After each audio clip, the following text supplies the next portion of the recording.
E te whanau te karaite, kia ora koutou. It is good to be together on this Wednesday in the middle of Mental Health Awareness Week. I wish to propose to you one activity which we have found among the activities for this week and that is to be happening on this day today, and that is reflection on the concept of human well-being that was proposed to all of us by Sir Mason Dury in 1984, which is called Fare tapa fa. Sir Mason is telling us that our human well-being is, if you can try to imagine it, as a great whare nui, a meeting house in marae. In order for the building to be well built and solidly standing, it has to be founded, grounded on a good whenua, on a good land.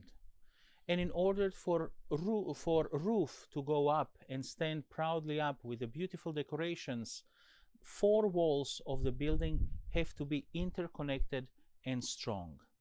Those 4 walls of human well-being, whare nui, are taha tinana, or physical well-being, taha wairua, which is spiritual well-being, taha whanau, which affects our social well-being in the family and in our wider society, and finally taha hinengaro, that refers to our mental and emotional health and well-being. More and more we are getting aware of the importance to know more and to talk about mental health. For many years, decades and centuries, mental health was something that was supposed to be bottled, something that was almost a taboo, that we were not talking about. In that way, we couldn't approach the solutions in a good way, and people who were struggling with the mental health could not get proper attention, care, and support. So this week in which we are, this few days, we are working on deconstruction of that shame and cover-up so that we can connect in a much more meaningful way in support and help to one another. A few days ago, on 17th of September, our Dean Anne, in her Friday reflection, staying connected during this period of lockdown, has challenged us with a question which I found extremely helpful. And the question was, are you languishing? Languishing is that state between depressing and flourishing, somewhere in the middle way. It is the feeling that we can have where we are realizing we are not maybe in the darkest place of our being, and yet we know that we are just surviving. We are not flourishing in fullness with our life. Very often they say that's the meh experience of our lives. So especially in this period and time of lockdown, many people much more feel the pressure and weight of that kind of feeling and situation.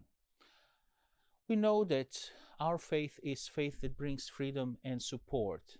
We are called to live our life in fullness. St. Paul, in his letter to Galatians, writes, "It is for freedom that Christ has set us free." And I can personally witness, and I believe it is experience of many people, that faith can be redemptive, liberating, and healing place. Unfortunately, it is experience of some people where when faith not understood and when faith played opposite role, it can be something that is burdening. But faith brings great liberation when we realize that we are deeply loved by God and that God calls us to life in fullness. So as we are remembering in this week all those who are struggling with mental health, I wish in a special way to thank to all of you parishioners who are involved in our cathedral phone tree. It is a way through which we are trying to be connected, opening our ears and listening, hearing how we are doing, and trying to be a support so that everyone can know that you are not left to yourself. It is a great opportunity to say thank you to all people who are working in mental care facilities, all those who are in the first rows of support of people who are struggling with mental health. And it is the opportunity that we realize and remind ourselves that we are interconnected. Only if all four walls of our well-being are strong, our life will be lived in fullness. We will be experiencing the fullness of well-being. So let us care for one another, and let this week be another opportunity that every one of us can experience that we are precious to God and that we care for one another. Kia ora.